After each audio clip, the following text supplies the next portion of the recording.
No está todavía, ¿no? Abierto. Vale, pues podemos empezar. Un correo electrónico o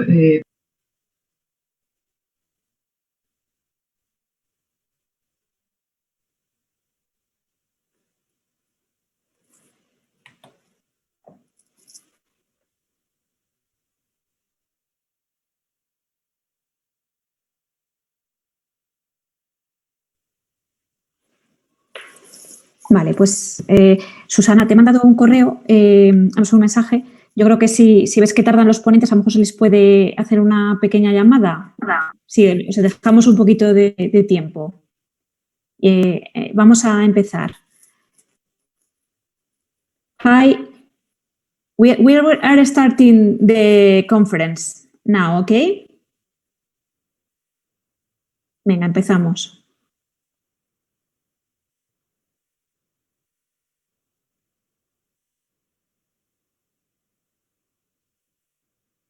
Alex, ¿le has dado a comenzar? Vale, muy bien, pues bienvenidos. Estamos en la mesa de población con condiciones crónicas. Esto es una mesa bilingüe, por lo que, bueno, si queréis escuchar, tenéis que dar abajo en el botón de interpretación, podéis seleccionar el idioma tanto de inglés como de español, ¿no? Porque iremos intercambiando el idioma de las ponencias. Lo primero, ¿no? Agradecer la asistencia a todos los espectadores y agradecer a los ponentes de esta mesa toda su disposición, ¿no? De presentar sus trabajos de investigación y de estar aquí esta tarde presentando. Yo presentaré a cada uno de los ponentes. Ellos se introducirán brevemente, ¿no? con su evidencia y ya desarrollarán el trabajo. Vamos a comenzar con Sandra Avellaneda. Sandra.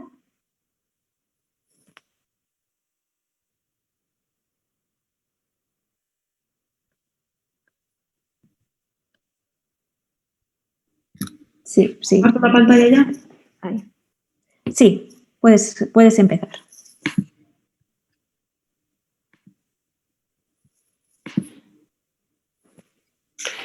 Hola, buenas tardes. Mi nombre es Sandra Avellaneda y soy enfermera del Hospital Clínico de Valladolid y vengo a comentaros nuestro trabajo sobre la evaluación del proceso de implantación de la Guía de Buenas Prácticas, Cuidado y Manejo de la Ostomía. Lo primero, dar las gracias al Comité Científico y al Comité Organizador por permitirnos presentar nuestro trabajo en este foro.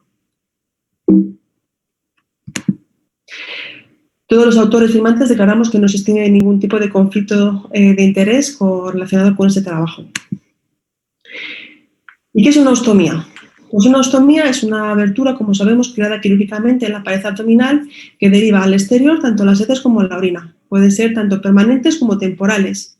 Y las más comunes son la colostomía, la ileostomía y la urostomía, siendo entre ellas la más frecuente la colostomía, con un 55,1% de los pacientes ostomizados. En España se estima, porque no hay unos registros oficiales, que hay unas 70.000 personas ostomizadas y que cada año hay 16.000 personas ostomizadas más. Si tenemos en cuenta que el 70% de estas personas ostomizadas van a sufrir algún tipo de complicación, tanto sus cuidados como su seguimiento cobran gran importancia. ¿Y qué complicaciones son esas? Pues pueden ser las propias de la cirugía o las propias del estoma. Dentro de las del estoma estarán las tempranas, que se producen en los primeros 30 días tras la intervención quirúrgica: sangrado, hematoma, necrosis, ulceraciones o irritación cutánea, y las tardías, que se producen a partir de esos 30 días, como son el prolapso, la hernia, la retracción o la estenosis.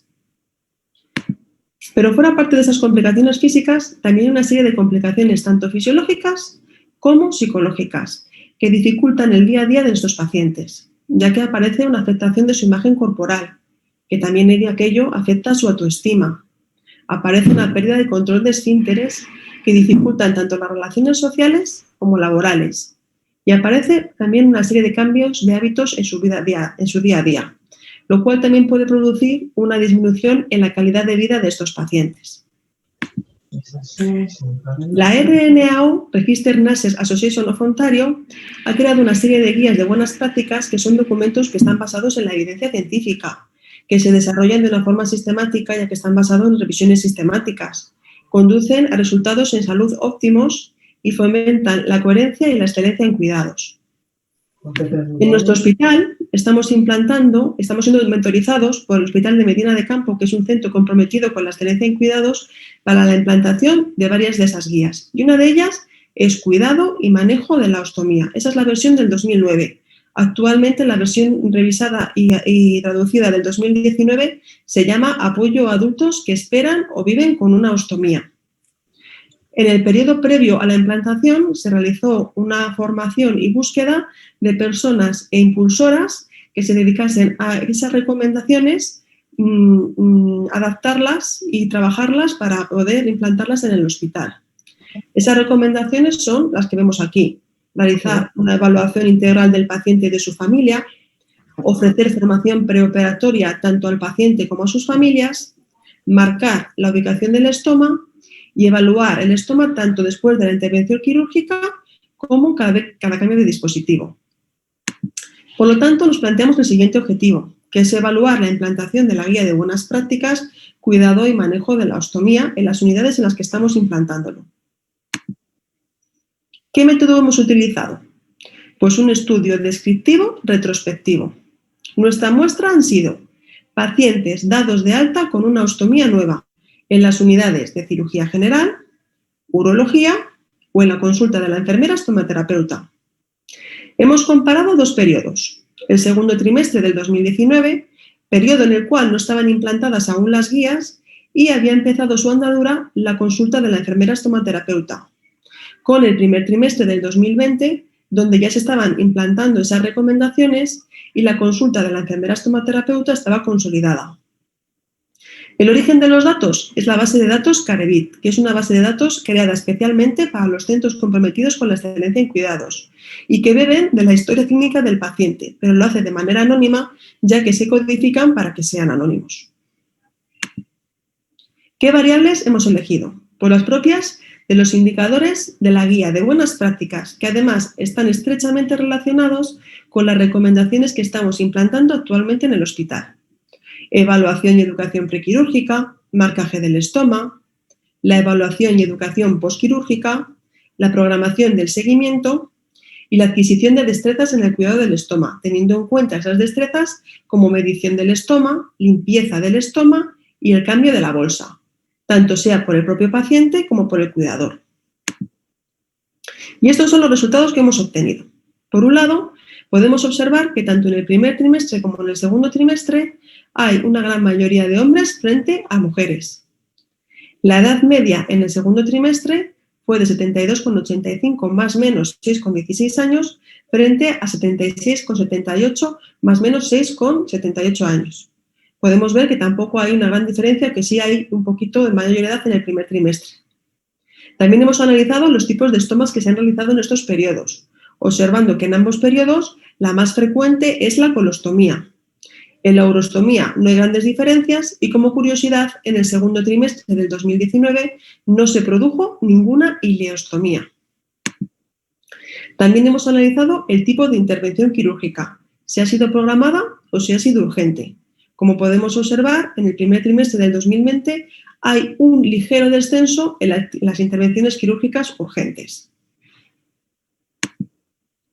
Y por último, los indicadores que hemos analizado, aquellos que estaban las actividades tanto realizadas como registradas.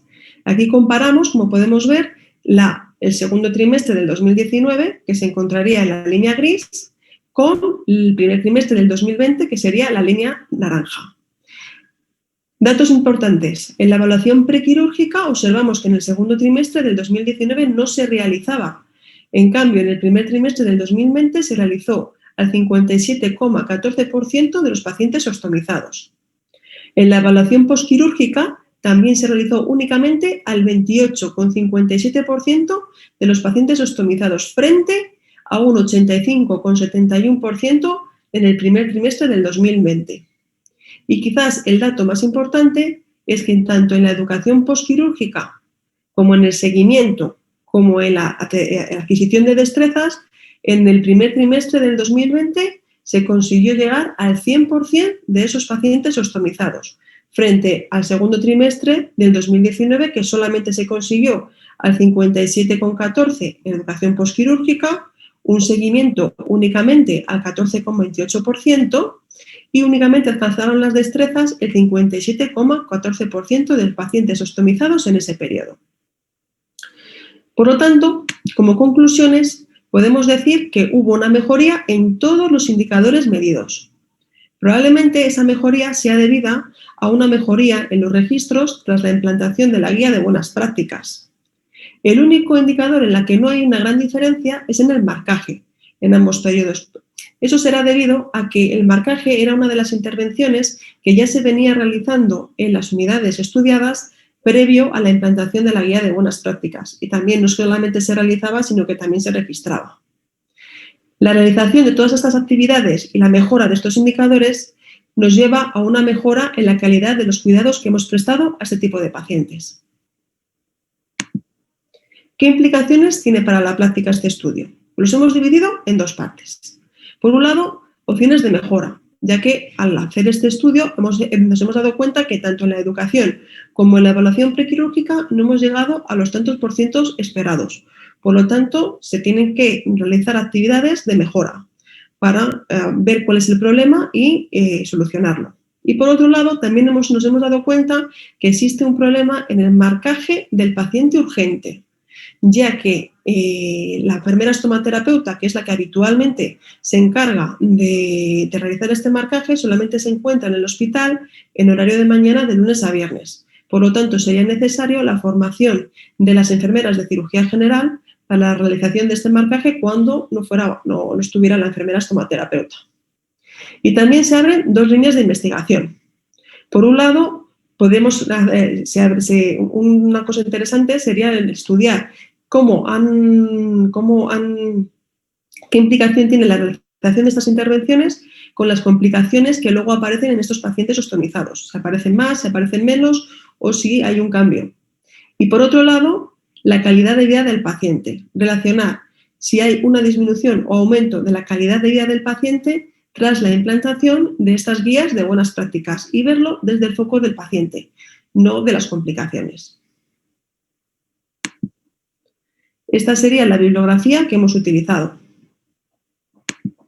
Y por último, despedirme con una frase de Bertrand Russell. En todas las actividades es saludable de vez en cuando poner un signo de interrogación sobre aquellas cosas que por mucho tiempo se han dado como seguras.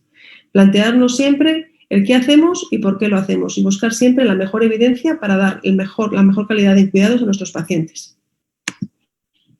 Muchas gracias por su atención. Muchas gracias, Sandra. También gracias por ajustar.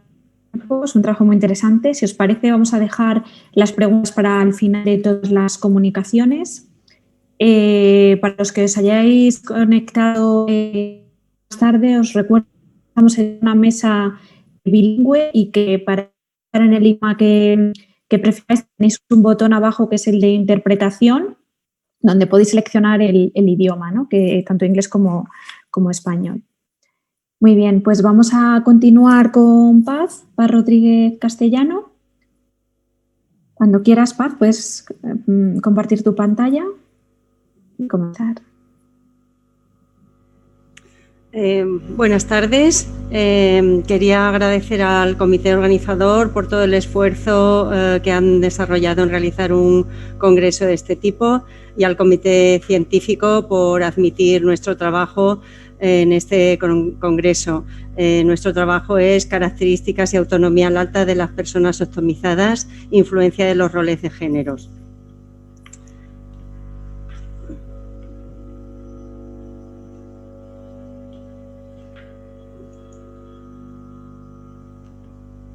La primera firmante y el resto de autoras manifiestan que no existe ningún potencial conflicto de intereses. El cáncer colorectal y el de vejiga es muy prevalente tanto en hombres como en mujeres en nuestro país y gran parte de estas personas necesitarán una cirugía, de las cuales muchas de ellas terminarán con una ostomía de eliminación. Cuando se realiza un estoma se producen grandes cambios físicos y psíquicos en las personas y la aparición de complicaciones, que es frecuente, supone una dificultad añadida. Existe también, además de lo antes mencionado, una afectación del entorno familiar, social y laboral, y no cabe duda que en estas situaciones el apoyo de la familia y la enfermera estomaterapeuta es necesaria. En nuestro hospital, que es el Hospital Universitario Dr. Peset de Valencia, la enfermera estomaterapeuta tiene implantada la guía de buenas prácticas clínicas de la RENAU, apoyo a adultos que esperan o viven con una ostomía. Por lo tanto, cuida de los pacientes en la fase preoperatoria, en la fase posoperatoria, y es indudable el beneficio que repercute sobre el individuo ostomizado y su familia. Cuando una persona tiene una ostomía, es un suceso estresante que requiere de una respuesta de adaptación.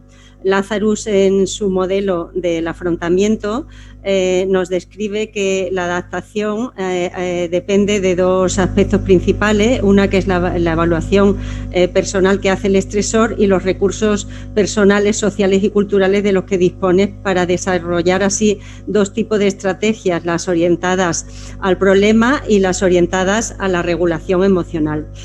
Los hombres son más dados a utilizar las orientadas a la resolución de problemas y las mujeres más a la regulación emocional. También la literatura describe que las personas ostomizadas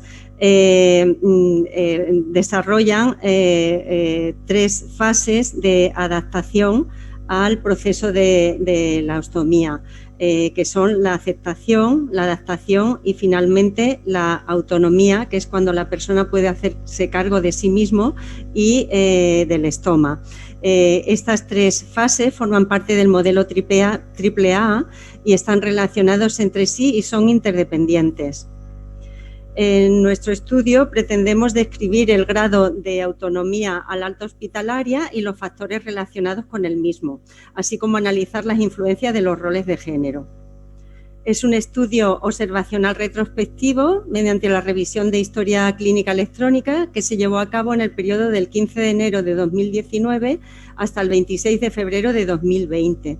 Los criterios de inclusión fueron aquellas personas mayores de 18 años a las que se les realizaron una ostomía de derivación. Y los criterios de exclusión fueron aquellas personas que poseían una alteración de la capacidad cognitiva o funcional, en la que la alteración de la autonomía para su autocuidado no está condicionada por la relación de una ostomía.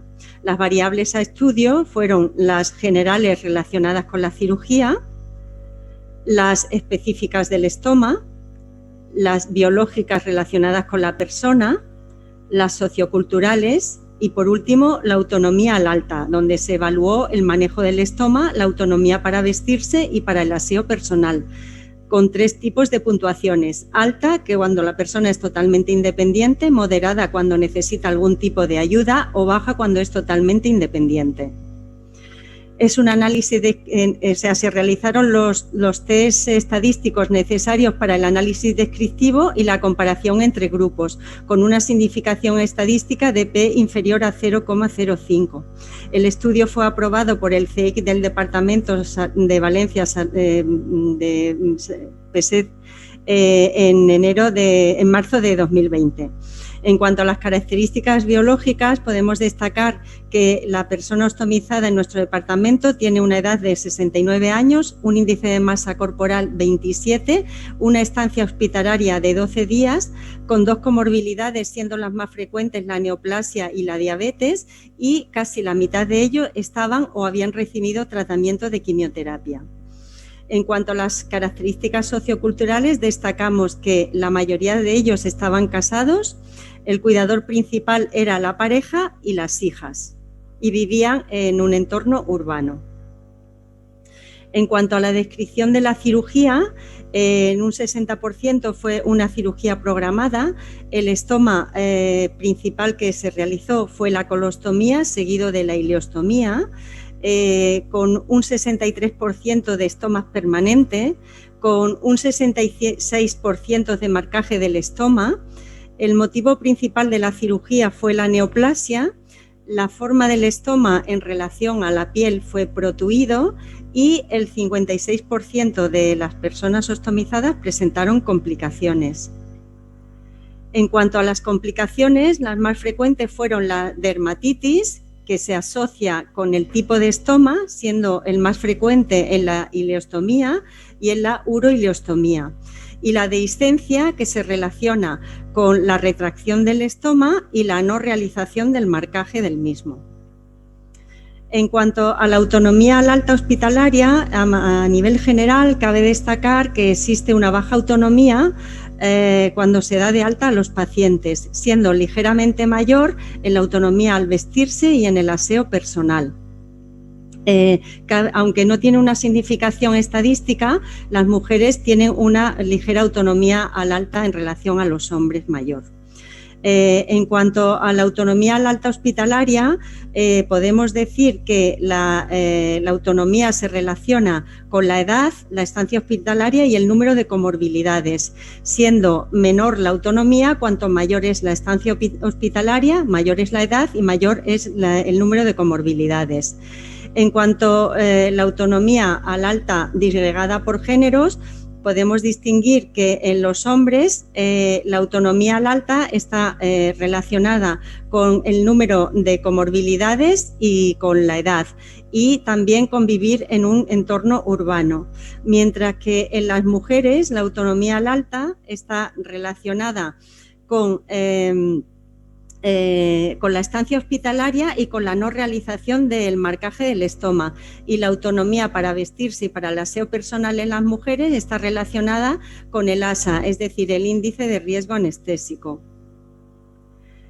Podemos decir, por tanto, que el perfil de la persona ostomizada en nuestro departamento es una persona mayor de 69 años con 2 comorbilidades, preobesa, independiente para las actividades de la vida diaria, casado o casada, vive en el entorno urbano, cuidado por su pareja o por sus hijas, con buen apoyo familiar y de amistades, y que realiza ocio fuera del hogar. El tipo de intervención es programada con una estancia hospitalaria de unos 12 días y la principal indicación quirúrgica es la neoplasia abdominal y sus complicaciones, con predominio de los estomas digestivos, concretamente las colostomías, y más de la mitad presentan algún tipo de complicaciones, siendo las más frecuentes la dermatitis y la dehiscencia. Estos datos son similares a los encontrados en la literatura. La autonomía al alta hospitalaria, pese a la intervención de la enfermera estomaterapeuta, sigue siendo baja en el momento del abandono del hospital. En los hombres la autonomía baja es más del 60%. Y se relaciona con la edad, con el número de comorbilidades y con vivir en un pueblo urbano. Esto concuerda con lo descrito en la literatura, que afirma que los hombres suelen delegar el cuidado en sus mujeres y que esta exigencia social aumenta en la zona rural con relación a la zona urbana. En las mujeres, por el contrario, la autonomía se relacionan con parámetros que está asociado a los procesos patológicos más complejos, con mayor estancia hospitalaria cuando existe una ausencia del marcaje del estoma y también un índice ASA más elevado. Las implicaciones para la práctica. La diferencia del afrontamiento ante una ostomía hacen que los factores relacionados con la baja autonomía en el autocuidado sean diferentes entre hombres y en mujeres y están determinados por razones de género. Se requieren, pues, estrategias en el acompañamiento terapéutico para hombres y para mujeres diferentes, con intervenciones enfermeras específicas. En hombres debería de potenciar el autocuidado y además hay que actuar para evitar el cansancio del rol del cuidador. Algunas de las intervenciones que se podrían o que podríamos establecer sería la enseñanza individual, aumentar el afrontamiento, facilitar la autorresponsabilidad y apoyo al rol al cuidador principal. en las mujeres, fomentar el autocuidado y ayuda a la aceptación de su nueva situación, potenciando la conciencia de sí misma, la escucha activa y grupos de apoyo. Y bueno, pues muchas gracias por vuestra atención. Muchas gracias, Paz. Vale, vamos a pasar al siguiente ponente. Es Miguel Ángel Herrador Cañete. No sé si está no sé si está conectado como panelista. En pantalla no aparece. Vale, pues lo que vamos a hacer es que vamos a pasar al siguiente y quizá los técnicos puedan comprobar si está como espectador y subirle a este rol. Vale, la siguiente ponencia que aparece en el programa es Diana Churi, que no está conectada tampoco porque finalmente creo que nos escribió que no iba a poder conectarse hoy. No, vamos, voy a comprobar que no está. No está, ¿no, Diana? Vale, pues vamos a pasar al siguiente. Vamos a pasar a Elena García. Cuando quieras, Elena. A ver, nos pone... ¿Me habéis quitado el vídeo antes? A ver, ahora, perfecto. Sí. Pues voy a pasar a compartir la pantalla.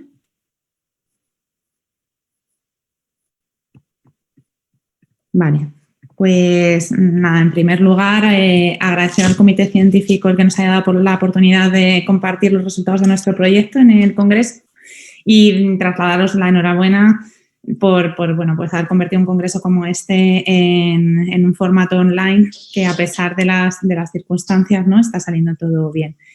Por otro lado, pues comentar que yo soy una de las investigadoras principales del proyecto, junto con Encarna Martín, que es una geriatra del Hospital de León, y es un proyecto que se lleva a cabo desde el Centro Universitario de Ciencias de la Salud San Rafael Nebrija, en el que dirijo el Departamento de Posgrado de Investigación, en el marco de la Fundación San Juan de Dios, con el equipo clínico del Hospital San Juan de Dios de León y la colaboración tecnológica de Sopra Steria.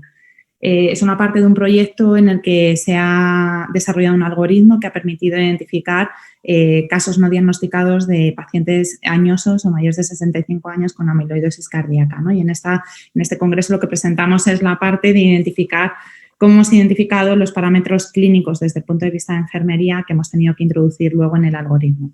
Por poner un poco en contexto, la amiloidosis cardíaca es una enfermedad rara que con una prevalencia aproximadamente de un 2%, pero se estima que entre un 10 y un 12% de las personas que lo sufren pues no están correctamente diagnosticadas, ¿no? Ocurre un depósito de amiloide que, en el caso de la amiloidosis cardíaca, lógicamente es en el corazón. En este caso afecta a mayores de 75 años y en esas personas un 25% de ese depósito amiloide ocurre en el miocardio. Tienen una cardiopatía restrictiva con muy mal pronóstico, por tanto, pues el poder diagnosticar a estas personas puede ayudará a mejorar su calidad de vida e incluso su supervivencia, ¿no? En este caso encontramos a la inteligencia artificial como un aliado para poder detectar con una oportunidad patrones que puedan ayudarnos a mejorar el diagnóstico y a identificar a esos pacientes para poderles poner un tratamiento, que ahora sí que hay fármacos para ello, ¿no? Como decía, es un proyecto más grande que lo que ha iniciado con una definición de variables. Lo normal, lo habitual en los estudios con inteligencia artificial es que se parte de variables de la evidencia científica y se cogen esos parámetros que aparecen en los ensayos clínicos en los que se han abordado pues, fármacos para la enfermedad o en algunos estudios de seguimiento, y con esas variables son las que las máquinas se entrenan para buscar patrones e identificar esas variables que forman parte del algoritmo diagnóstico. En nuestro caso, lo que hemos hecho es identificar, aparte de la evidencia, red flags desde sesiones de expertos, que es lo que ahora contaré, ¿no?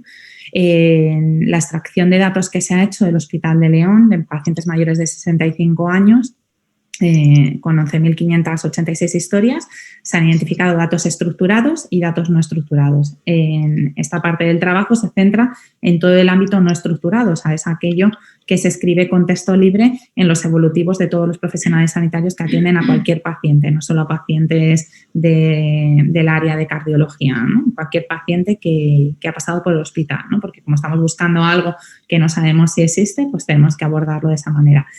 Obviamente se han cumplido todo el Reglamento General de Protección de Datos con todas las auditorías de seguridad obligadas en control de acceso a datos. Se ha realizado un proceso de anonimización con un algoritmo de ofuscación que ha permitido eliminar todo el rastro de posible dato que pudiera identificar tanto al paciente como a algún familiar como a los profesionales sanitarios que han estado implicados en cada uno de los procesos.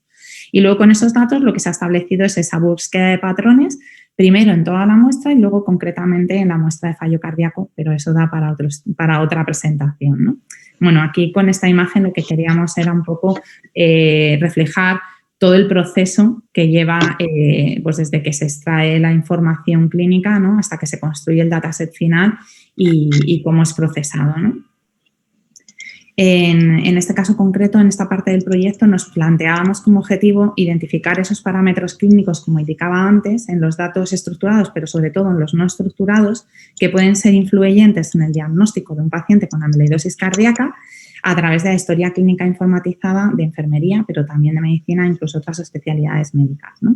Identificando variables o indicadores clave que fueran útiles para el diagnóstico. En los grupos focales participaron todos los especialistas que pueden tener relación con este tipo de pacientes, geriatras, cardiólogos e internistas, farmacéutico del hospital, enfermeras de varias unidades del centro hospitalario. Decir que una garantía de que esto se pudiera hacer con éxito es que este hospital tiene historia clínica electrónica implantada con más de 20 años de antigüedad, con toda la codificación NANDA-NIC-NOC y todo el registro de enfermería digitalizado, ¿no? Por tanto, pues ya tienen una expertise a la hora de introducir los datos y de depurarlos, ¿no? Y la selección de sujetos fue por un muestreo por propósito. En el análisis del texto lo que estudiamos fue el contenido semántico del discurso de esos expertos a los que se les propuso pensar y discutir sobre aquellas cuestiones habituales en la práctica clínica, en su asistencia a cualquier tipo de paciente, insisto, que en un contexto de un paciente con un posible diagnóstico de amiloidosis cardíaca permitiera identificar a ese paciente si no estaba diagnosticado, ¿no? Términos relacionados con el proceso de valoración y diagnóstico de enfermería y también términos relacionados con el proceso terapéutico y todo el abordaje, cómo influye el paciente, ¿no? En el evolutivo. Bueno, al final aparecieron variables en cada una de estas partes del cuerpo, no solo en el corazón, aunque el depósito amiloide sea cardíaco, estos pacientes tienen alterados otras funciones a nivel general, ¿no? Como digo, siempre pensando en lo que pudieran ser red flags para la identificación de estos pacientes. Se analizaron los datos de forma cualitativa con la metodología de Brown et al. Del 2006. Cada grupo focal, se hicieron 2 grupos de 2 horas de duración cada uno. Uno primero en el que se identificaron esos términos que estábamos buscando y uno segundo para validar los hallazgos de este primero, ¿no? Comprobarlo, ¿no? Verificarlo de nuevo con los profesionales que habían participado para ver si habíamos identificado los términos que eran correctos, ¿no? Por un lado, la parte de dato estructurado, se detectaron los siguientes síntomas compatibles con un diagnóstico de amiloidosis cardíaca, clasificándolos en extracardíacos y síntomas cardíacos, algunos de ellos procedentes o eran equivalentes a los que se encontraban en la evidencia científica y otros eran para sumar a mayores, ¿no? Y en la parte de dato no estructurado, que era lo más importante, pues se identificaron todos estos términos que nos podían dar pistas para la hora de buscar patrones de información y que los técnicos, los ingenieros de Sopra pudieran estar buscando esas relaciones para generar el algoritmo, ¿no? Las conclusiones es que el análisis semántico de los textos evolutivos de enfermería fundamentalmente, pero también de medicina, a través de esos términos que hemos detectado previamente en la sesión de expertos, permitió identificar nuevas banderas rojas que fueron de elevada importancia en el diagnóstico de la enfermedad y de la generación del algoritmo, que, como digo, pues tiene un 98% de especificidad. Y como discusión y futuras líneas, lo que consideramos es que el análisis masivo de información derivada de las historias clínicas con las que contamos, fundamentalmente de enfermería, que es la persona que está 24 horas del día con el paciente, puede permitir la identificación de parámetros clínicos, tanto signos como síntomas, que contribuyan a hacer diagnósticos diferenciales de algunas de enfermedades que son más difíciles de diagnosticar, ¿no? Favoreciendo una detección precoz de las mismas y mejorando la mortalidad de los pacientes y la calidad de vida, ¿no? Al final, lo que buscamos es poder encontrar KPIs o nuevos indicadores que se puedan incorporar a dato estructurado, ¿no? Y que ahora mismo pues esa información que se está perdiendo porque no se analiza de ninguna manera. Está escrita en textos, lo leen unos compañeros tras otros después de un turno o unos profesionales y otros, ¿no? Pero no permite quedarse registrada como un dato estructurado, ¿no? Y bueno, pues algunas otras palabras que se identificaron con el algoritmo son estas que especificamos aquí. Como veis, pues son palabras en diferentes ámbitos, pero que al final lo que el algoritmo va a tener en cuenta es la presencia de esa palabra, la frecuencia y la cercanía entre unas y otras para poder establecer los algoritmos, ¿no? Y nada más, pues agradecer vuestra atención y estamos a vuestra disposición. He puesto el correo de contacto para cualquier duda, cualquier pregunta a futuro. Gracias. Muchas gracias. Vale, pues vamos a dar paso al siguiente ponente.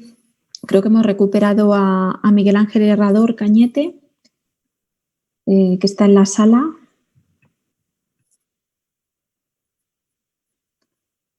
Miguel Ángel, creo que estás con el micro desactivado. Hola, buenas tardes. Hola, buenas tardes. Tienes que iniciar el vídeo, que yo creo que le tienes quitado. Vale, muy bien. Vale, te hemos recuperado. Nada, preguntarte, ¿tu presentación va a ser en inglés? Sí, así es. Vale, pues lo comento por las intérpretes, como estamos en una sesión bilingüe. Tenéis abajo en el botón de un icono que pone interpretación y podéis seleccionar el idioma que deseéis, si queréis inglés o español. Entonces, pues nada, puedes compartir pantalla con tu presentación, Miguel Ángel. Miguel Ángel, adelante.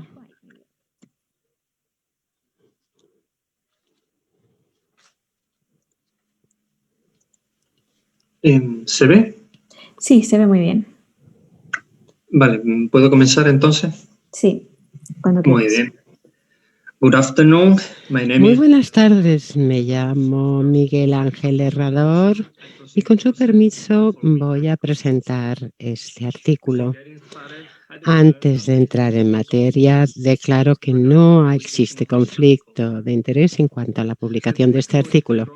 El síndrome metabólico supone la coexistencia de 3 o más factores de riesgo de enfermedad cardiovascular: hipertensión, hiperglucemia, hipertrigliceridemia, problemas de colesterol.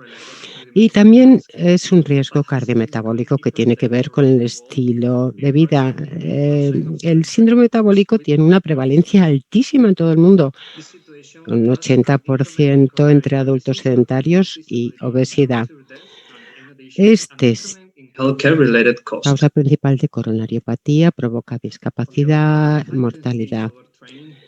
Por otra parte, me gustaría referirme al HIIT, que es un adiestramiento físico que consiste en periodos breves de ejercicio intenso con periodos breves de descanso. Puede mejorar los componentes del síndrome cardiometabólico, mejoran el estatus cardiorrespiratorio, disminuye el riesgo de enfermedad cardiovascular, mejora las intervenciones en estilo de vida, etc. El principal objetivo de esta revisión es, en primer lugar, analizar los cambios antropométricos y bioquímicos del síndrome, y el segundo, comparar los volúmenes de efectividad de HIIT a la hora de reducir los elementos del síndrome metabólico. En cuanto a la metodología, revisión sistemática, metaanálisis de todos los estudios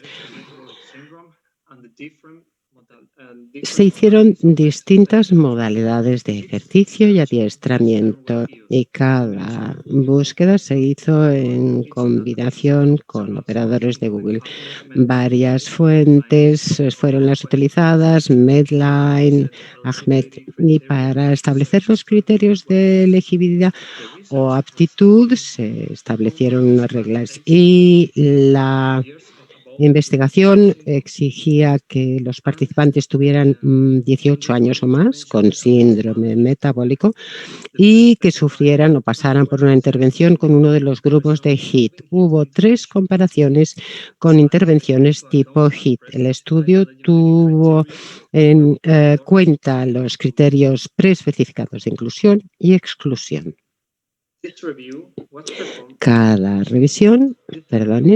Esta revisión se realizó utilizando la declaración PRISMA para documentar el RS y los metaanálisis y se hizo una revisión sistemática sometida a publicación en el PROSPE. Se analizaron el odds ratio, la heterogeneidad, la inconsistencia y se determinó la proporción de viabilidad entre estudios con metaanálisis, 11 estudios, etc.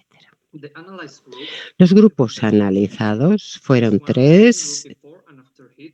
Un grupo antes y después de la intervención, después un grupo sometido a HIIT frente a control y uno de volumen alto de HIIT frente a volumen bajo. Calidad, consort para TC con una puntuación media de 6,5 sobre 10. En la realización de los protocolos de ejercicio, la modalidad fue cinta ergométrica.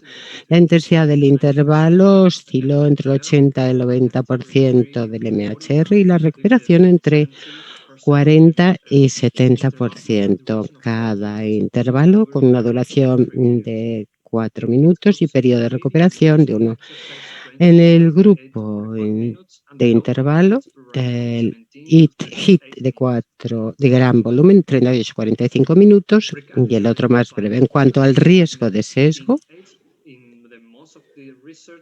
la mayoría de investigadores radica el proceso de creación a ciega, que no existe o es indeterminado. Aquí tenemos otros riesgos de sesgo. El 70% de los estudios no analizaron,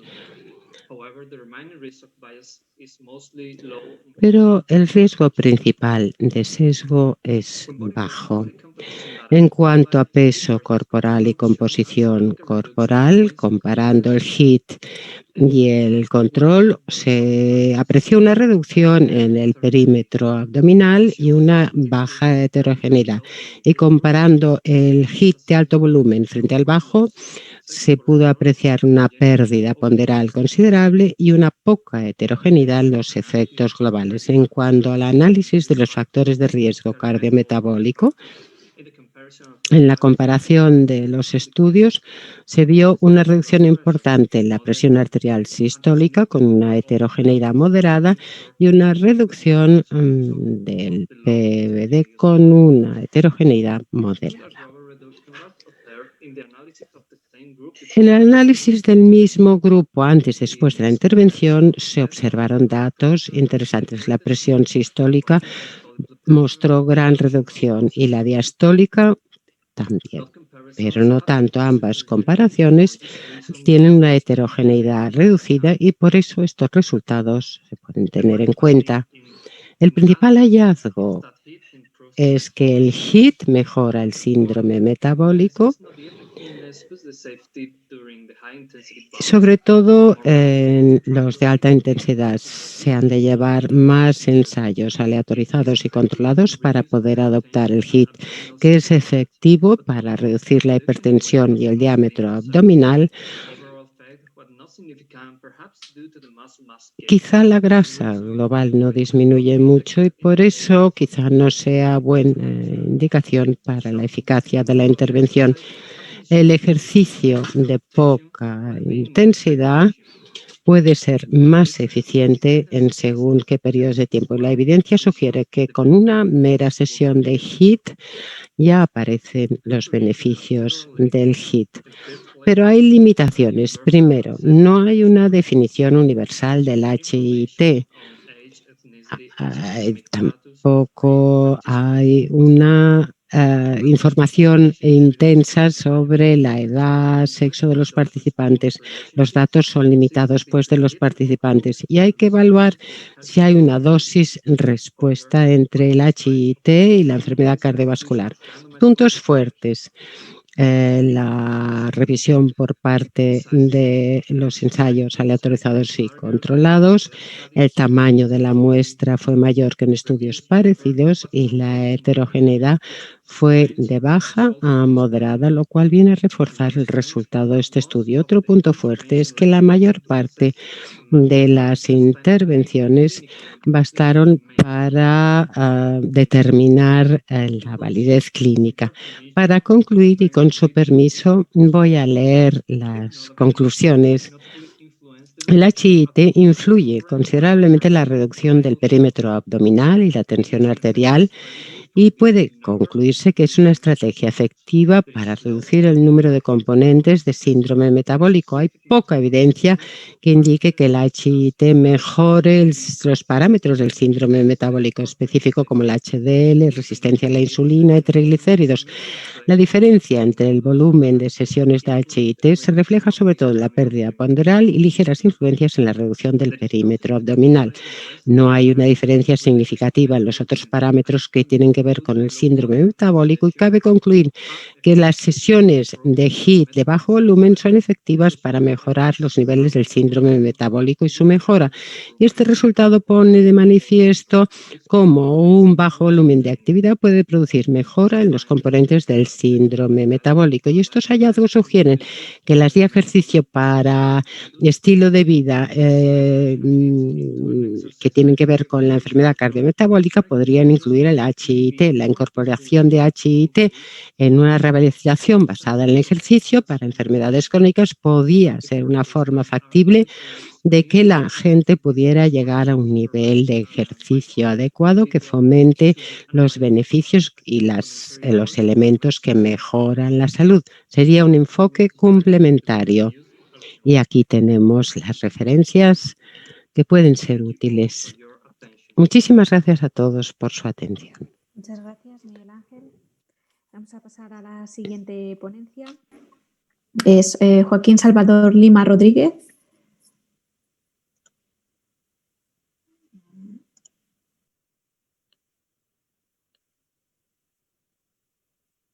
¿Estoy aquí?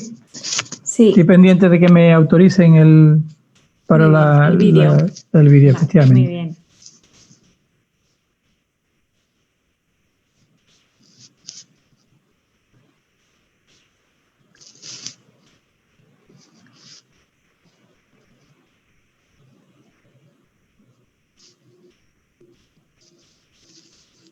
He puesto en modo presentación.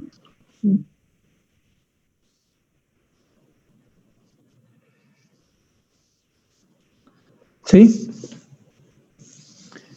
Buenas tardes. En primer lugar, quería agradecer Un segundo, Joaquín. Es que todavía no se te ve. Mira a ver el vídeo si lo tienes activado. Vamos a ver. Abajo a la izquierda tienes que tener una camarita ahí. Sí, lo tengo activado ahora. Sí, muy bien. De acuerdo, pues en primer lugar... Lo único que la presentación has dejado de compartir. Ahora ya la tengo, ¿verdad? Sí, ahora muy bien. Bien, pues en primer lugar agradecer a la organización que nos permita presentar nuestro trabajo. Por alguna razón.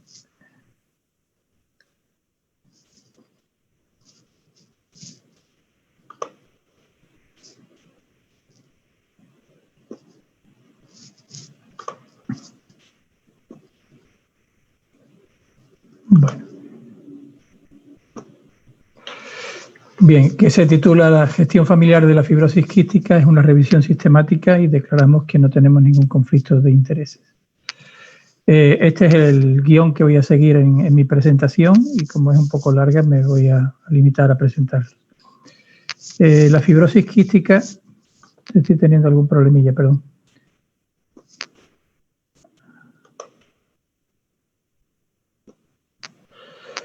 La fibrosis quística es una enfermedad genética y crónica que se manifiesta en un importante número de familias y que empieza a desarrollarse desde el propio momento de la concepción.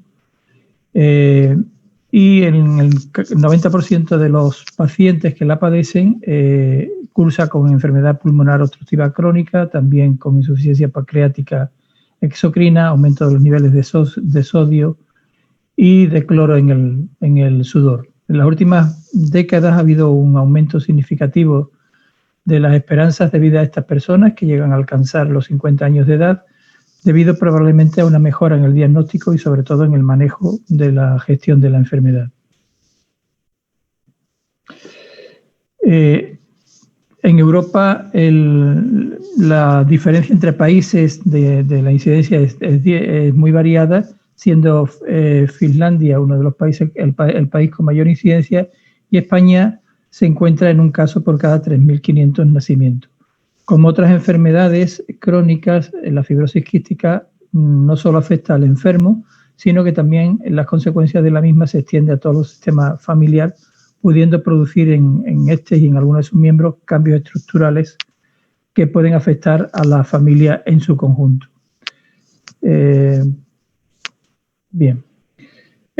Para cuidar al enfermo con fibrosis quística es necesario evitar las consecuencias que tiene la enfermedad para el conjunto de la familia, y en este sentido, para evitarlo, es importante que la familia haga una adecuada gestión de la enfermedad a través del apoyo al miembro enfermo, de la participación de la familia en el proceso asistencial y de la normalización de la familia como estrategias para evitar las consecuencias sobre el resto de los miembros. En ese sentido, es relevante el papel de la enfermera debido al trato intenso que tiene con estas personas y estas familias que acuden frecuentemente al sistema sanitario en demanda de asistencia.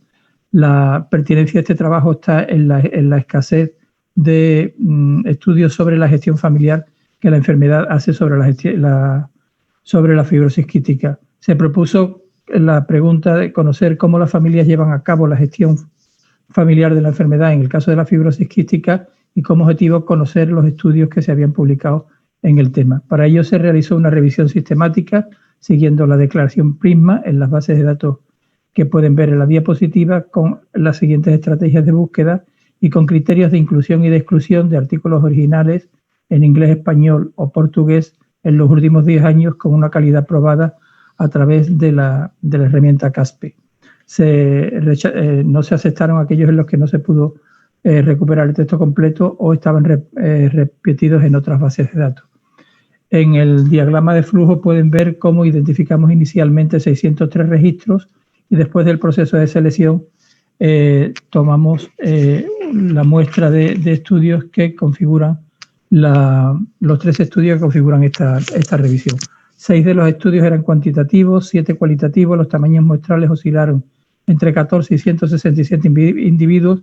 Los instrumentos clinimétricos que utilizaron para medir las variables fueron muy variados. La mayoría, como pueden ver, se realizaron en Estados Unidos y sobre todo en el año 2013. Los resultados los agrupamos en torno a los objetivos específicos que nos planteamos, y en primer lugar queríamos ver qué consecuencia tenía la fibrosis quística para los hijos, para los enfermos. Les afectaba a las afectaciones clínicas eran muy específicas, y a nivel de su comportamiento, de sus conductas, se encontraron 3 elementos relevantes: la agresión, la depresión y la compulsividad de estas personas. Y en caso se observaron mayores exacerbaciones en familias con situaciones de deficiencia económica. A nivel de los padres se observó una especial afectación en periodos de hospitalización de estos padres. Se observó que durante estas etapas empeoraba la salud mental, disminuían las actividades familiares y sociales, disminuía también la productividad laboral y el tiempo que estas personas, estos padres, dedicaban a sus necesidades personales y a su propio cuidado. Lo siento. A nivel de los hermanos se observó que al aumentar la carga del cuidado sobre los hijos enfermos, los hermanos presentaban una carencia, una afectación negativa debido a la dedicación de los padres al hijo enfermo y una menor dedicación a estos y a otros miembros. se observó un aumento de estrés que el aumento de estrés en los padres hacía que aumentaran los síntomas de comportamiento en hermanos, sobre todo en edad adolescente, que además tenían un menor apoyo social percibido.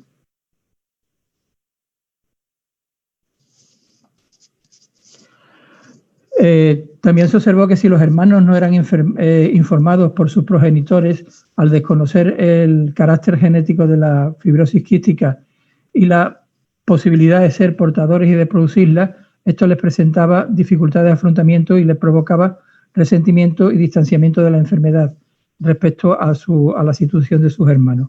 En relación a la gestión familiar de la enfermedad y el apoyo, las madres y cuidadoras apoyaron a los hijos sobre todo en el tratamiento diario, en el establecimiento de horarios, fisioterapia respiratoria y en los recordatorios del tratamiento.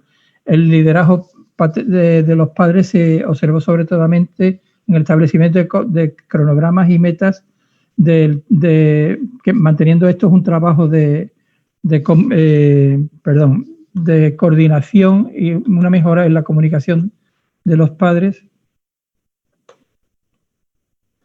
Siento que no vaya coordinado. Mejoró cuando los padres coordinaban su comunicación, la responsabilidad compartida y la alterancia en la supervisión de los hijos. El conocimiento del niño sobre la importancia del tratamiento junto a la compañía de distracción de sus hermanos en el momento de la realización de los tratamientos también fue un punto de apoyo de los padres. Otros apoyos fueron a nivel de recursos financieros en la medida que los hijos crecían y apoyándoles en las responsabilidades que tenían que ver con el tratamiento, y también se observó que un aumento en las barreras al tratamiento disminuía la adhesión de estos hijos en el tratamiento. El diagnóstico tardío de la enfermedad dificultó el apoyo de familiares y los amigos. El apoyo de los amigos resultó alentador cuando además eran tolerables y no tenían exigencias hacia los niños. A nivel de normalización, las principales estrategias tenían que ver con cambios en las rutinas familiares, con una reordenación de las tareas y los horarios y sobre todo alternando tratamientos y escuelas. Se apostó por la socialización de los hijos para que no afectara a sus rutinas y al tratamiento. Las barreras generaban un agotamiento en la carga del cuidado, una falta de experiencias y el cuidado de otros miembros. Las interrupciones en los planes familiares fue una de las que más dificultaban la normalización. La falta de apoyo al diagnóstico tardío también apareció como barrera.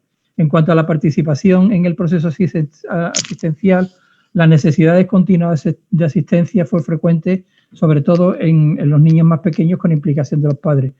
En muchos casos hubo un traslado de los terapeutas, especialmente en tareas respiratorias, hacia el domicilio y se generaron tensiones en la medida en que cuando el niño crecía, la presencia de los padres en el proceso asistencial generaba conflictos. A modo de discusión, la enfermedad afecta a la familia a nivel estructural, procesual y emocional. Los cuidadores, especialmente madres en sus roles de género, también fueron afectadas como cuidadoras familiares, apareciendo en ellas la sobrecarga de cuidados que podría llevarnos al diagnóstico de cansancio del rol del cuidador. La gestión de la enfermedad se comportó como un elemento clave y, lógicamente, este estudio, por su característica de estudio de revisión, tiene limitaciones en cuanto al número de bases que se consultaron, la limitación temporal o las publicaciones en idiomas que no se pudieron tener en cuenta por los tres que se contemplaron, lo que permite, de alguna manera, impide hacer generalizaciones sobre estos resultados. Para concluir, pues hemos visto que la fibrosis quística afecta a niños y adolescentes que encuentran dificultades para adherir al tratamiento, para llevar las rutinas familiares y, sobre todo, mantener la escolarización o la socialización, lo que puede afectar a su comportamiento. Las familias encuentran dificultades para integrar la enfermedad en su cotidianidad, especialmente en los cuidadores familiares aparece sobrecarga y en los hermanos sanos aparece una menor disponibilidad paterna. La gestión adecuada de la enfermedad a través del apoyo, la normalización y la participación podría favorecer la integración de esta enfermedad en la familia, evitando las consecuencias no solo para el niño enfermo, sino para el resto de los miembros. Consideramos que las enfermeras son un apoyo fundamental a las familias en estas estrategias de gestión familiar de la enfermedad, en el caso de la fibrosis quística. Con eso terminamos y les agradezco el interés y la atención y quedo a disposición de cuantas preguntas o comentarios quieran hacer en su momento. Muchas gracias. Muchas gracias, Joaquín. Esta era la última presentación de la mesa. Muchas gracias a todos los ponentes. Yo creo que han presentado comunicaciones muy interesantes, algunas muy relacionadas entre sí. Ahora doy paso a los espectadores. Si quieren formular alguna pregunta. Bueno, está conmigo acompañándome Ana, Mateo y Susana, que ayudarán a la gestión de las preguntas.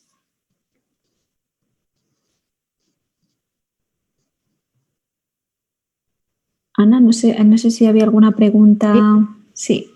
No, vamos, que de momento no hay ninguna. No hay ninguna pregunta. No. Pero antes hemos visto que alguien levantaba la mano, que le hemos dicho que por favor trasladara las preguntas. Si tenéis alguna pregunta, por favor trasladarla a preguntas y respuestas. Uh-huh. ¿No hay nadie que quiera preguntar en la sala? Bueno, mientras a mí me gustaría preguntar a Sandra. Me ha parecido el trabajo muy interesante, ¿no?, sobre la evaluación del proceso de la implantación de la guía de ostomías. He visto que sí que tenía una gran diferencia tras llevar la intervención en los procesos. Una de ellas era el marcaje. He visto que teníais diferenciados los pacientes que eran urgentes y los que eran programados, pero me planteaba si teníais también aquellos marcajes, los datos de los marcajes diferenciados por aquellos que son urgentes y aquellos que son programados, porque claro, pueden variar mucho los datos en este sentido.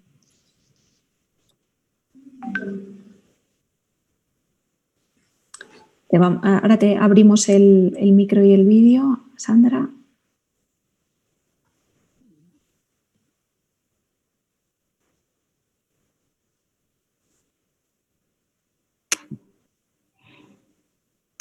Vale. Ahora. Hola, buenas. Hola. Pues respecto al marcaje en las intervenciones urgentes no he sacado esos datos específicamente únicamente del marcaje. Uh-huh. Sí que es verdad que sin tener, sí que te puedo comentar esa dificultad y que la gran mayoría de esos pacientes urgentes se nos escapan precisamente por eso, porque no pasan por la unidad, van directamente a quirófano y no se encuentra allí la enfermera estomaterapeuta. Por lo que decía en el trabajo, sería importante la formación tanto del personal de planta como quizás se planteaba el personal fijo de quirófano, para que no a todo el personal de quirófano, pero sí igual a los que sean más estables, para por lo menos llegar a más pacientes. Sí, yo creo que habéis abordado, ¿no?, esa área de mejora de que hubiera más profesionales implicados para poder llegar precisamente a aquellos pacientes que se os podían escapar, ¿no? Exactamente. Muy bien, muchas gracias. Sí.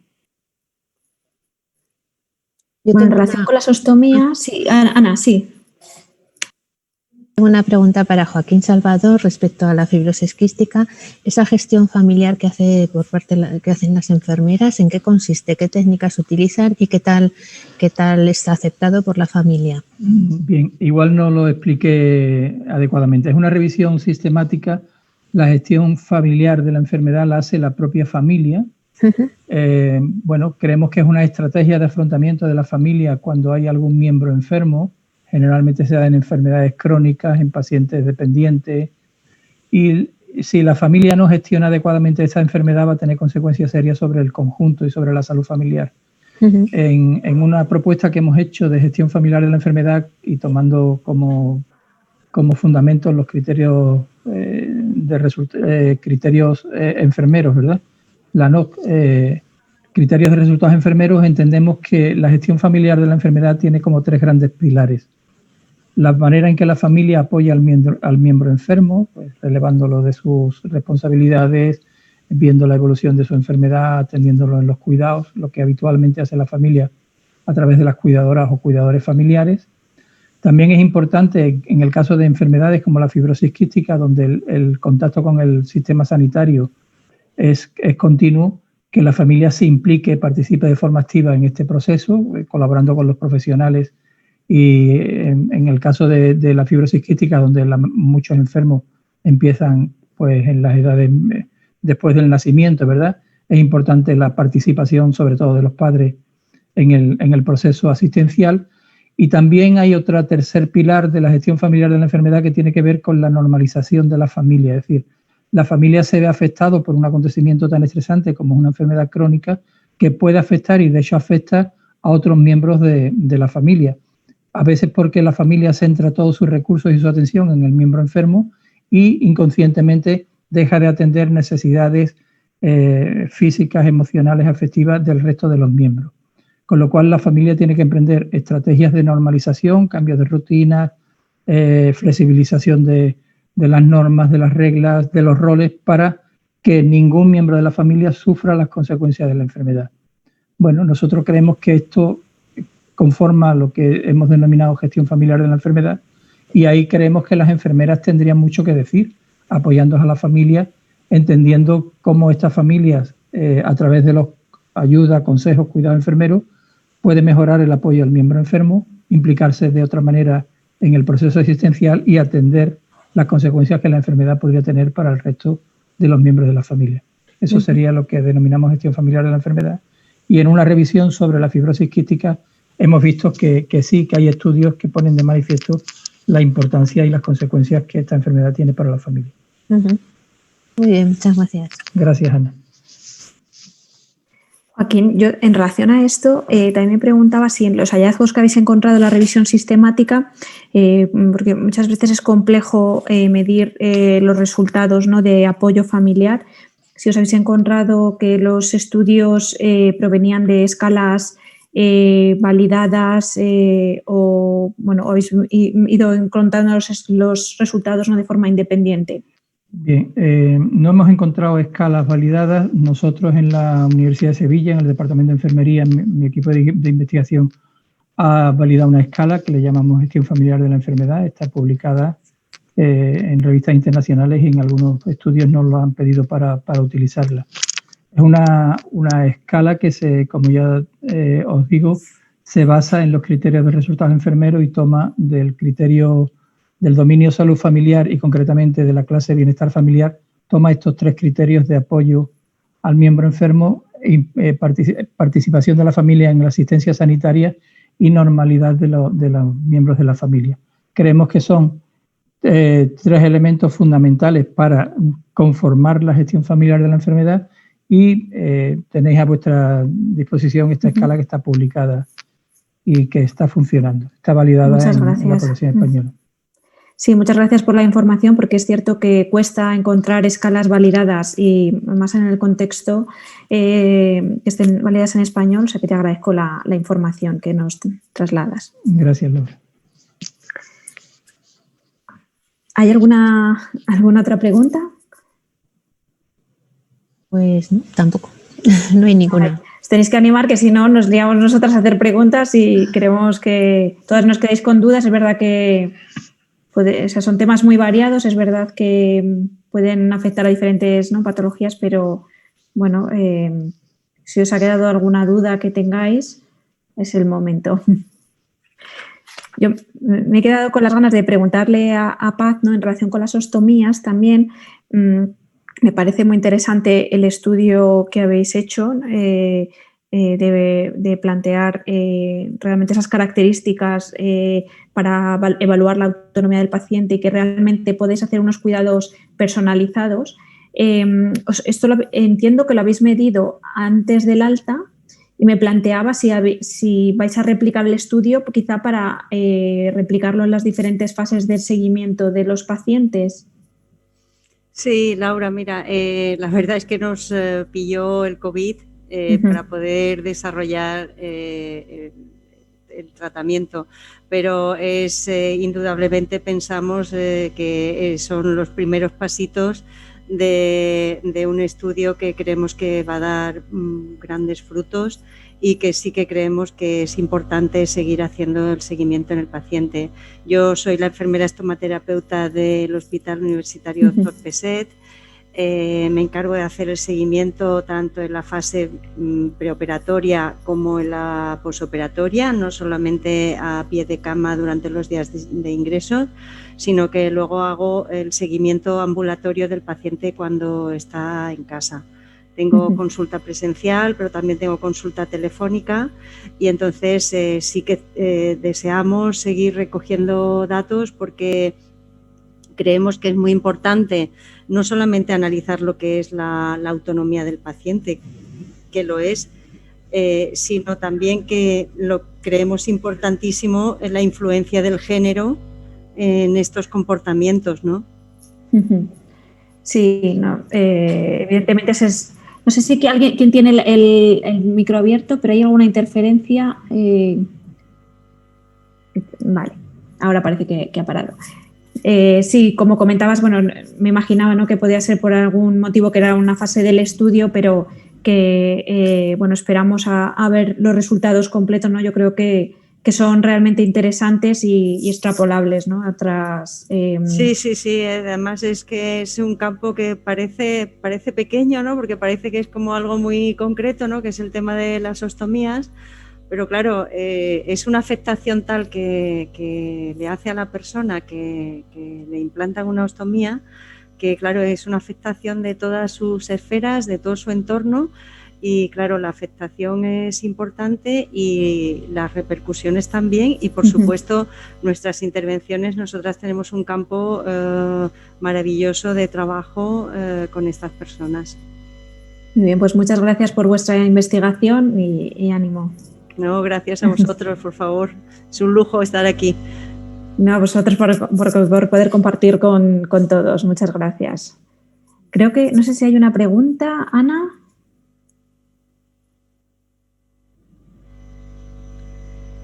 Hay una pregunta. Sí, pregunta para Miguel Ángel.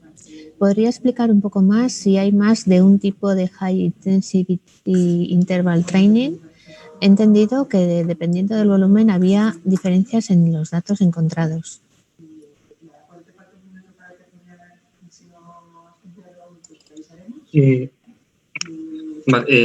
¿Debería responder en inglés, en español? Lo han preguntado en castellano. Vale. Sí. Bueno, pues sí, como digo en la exposición, el concepto de HIIT, de intervalos de alta intensidad, es un concepto que no está bien definido. Respecto de todos los artículos que hemos encontrado, hemos seleccionado dos principales, uno con una sola sesión y el otro de 4 sesiones. Entonces, esas son las dos principales variables que trabajamos en el metaanálisis. Sí, existen esas dos variables. No sé si esa es la pregunta que han realizado. Vale.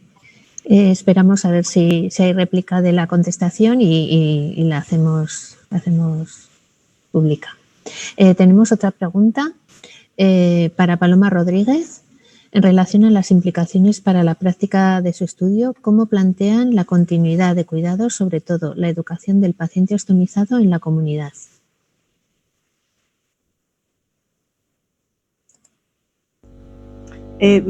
Soy yo, claro, ¿no? Paz, sí, ¿no? Ha puesto Paloma, pero es Paz. Ah, vale. Sí, es que le saldrá la P. Sí.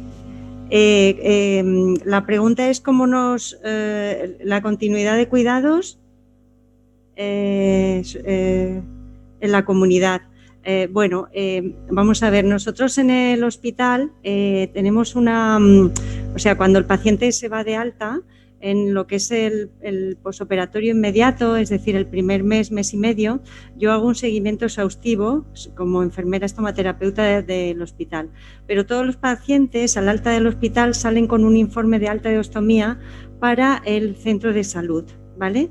Entonces, este tipo de pacientes lo compartimos tanto las compañeras de atención primaria como yo. Quiero decir, si hay complicaciones, alguna incidencia, algo que las compañeras quieran consultarme, yo sigo haciendo la continuidad de cuidados en el hospital, pero no cabe duda que a través del informe que llevan y luego la comunicación conmigo, el paciente debe de hacer el seguimiento en su domicilio porque es mucho más cómodo para el paciente y para su entorno, ¿no?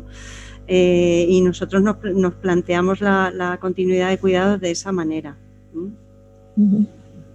No sé si contesto a la persona que ha hecho la pregunta. Muy bien. Esperamos si hay otra réplica, te lo comunico. Vale. No hay más preguntas nuevas en el apartado de preguntas. Yo tenía una pregunta para Elena. Me ha parecido muy interesante, ¿no?, el estudio.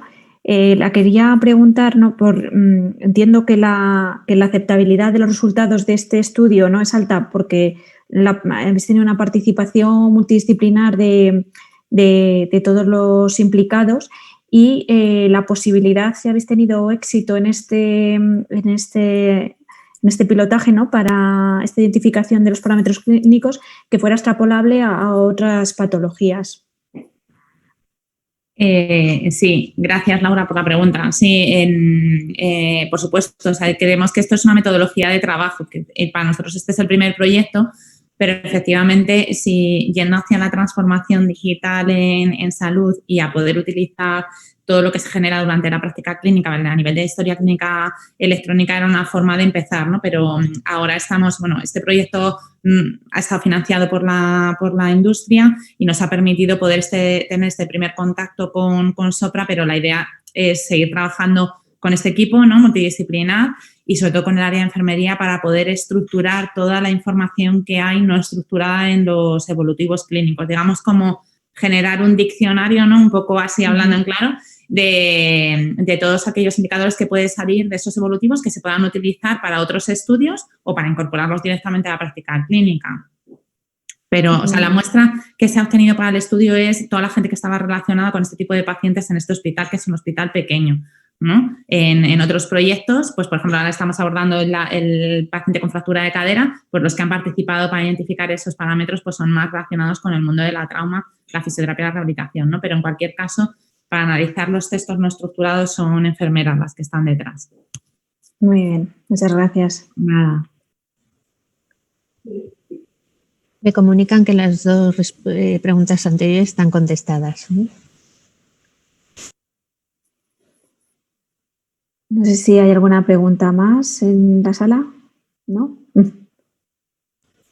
Bueno, esta mesa va a acabar antes de lo previsto. Es verdad que teníamos más comunicaciones previstas que finalmente pues, se han caído, ¿no?, del programa.